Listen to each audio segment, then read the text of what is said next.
see question number 19 that is about limits. So this is the graph given by the question. We're going to see the question from 19A. So question from 19A, f2. So we know that fx, this is the fx, so 2 is the value of x. So when we see that this graph,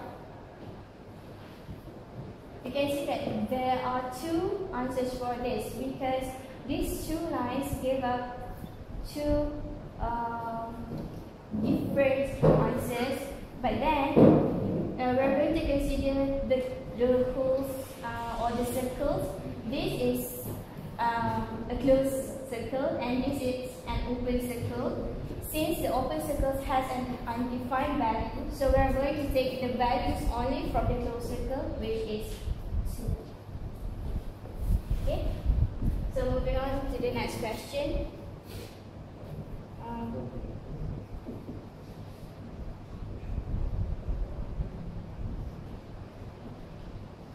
First of all, the question given us the limit as is approaching to 2 and then there is a negative sign. So if you know that the negative signs,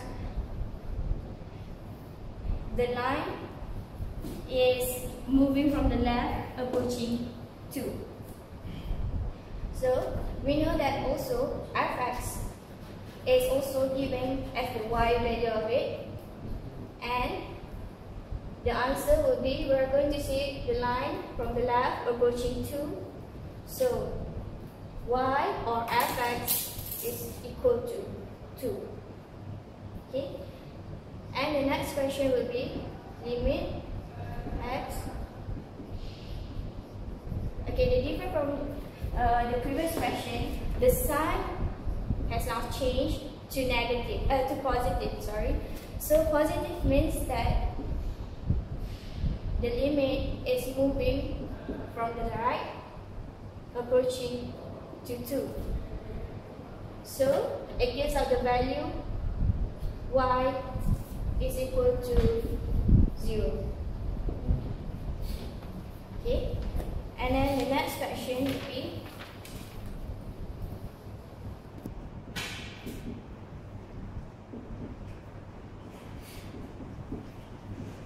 this time around the question, it does not give any signs on it. So we are going to consider the answers from both sides of it. So the first side, the line is approaching 2 from the left side, so the answer is 2. And then the line approaching the limit 2, is 0. Okay, since this question has two different answers, so the limit does not exist because limit only intersects at one particular point. Since it does not intersect or continue at one particular point, the limit does not exist. Okay, and then the last question will be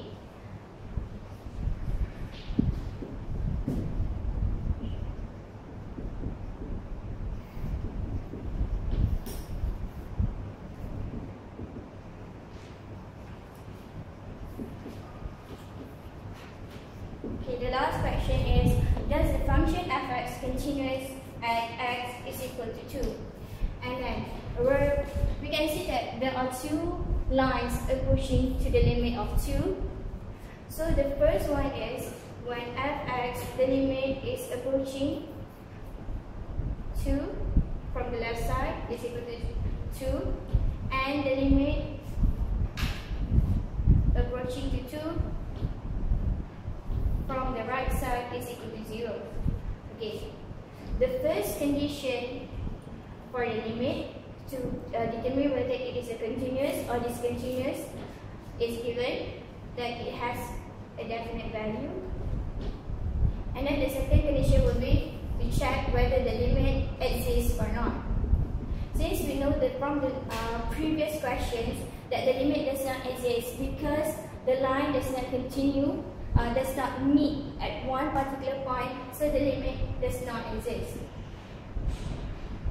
Hence, we can conclude that the function of fx does not discontinue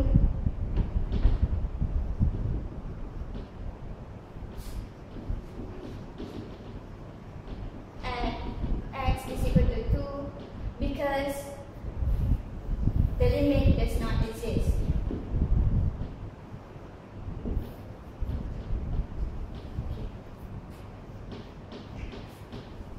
That's it. Okay, actually the first condition is not to check the limit from the left and the right. Actually the first condition that I have written there is the same condition as number 2.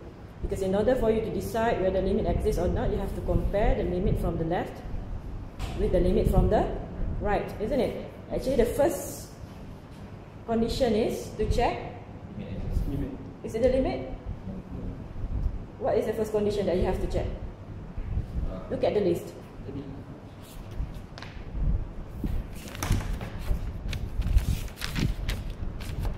Is it defined or not? What is defined or not? Fx.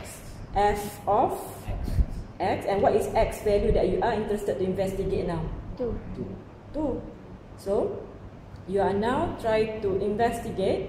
Okay, what you have to do now is to investigate or to find or to determine the value of f of 2.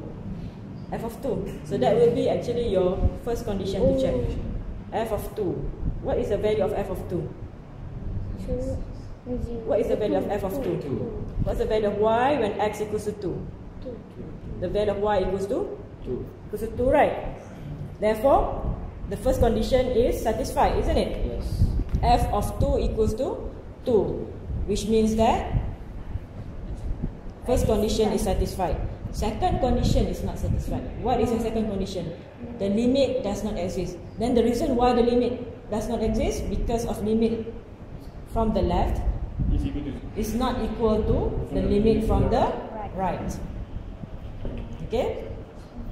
So the three conditions is point, limit, and whether the points and the limit are the same or not. In this case, you don't have to go to the third condition. Why? Because the second condition is already not satisfied. Alright?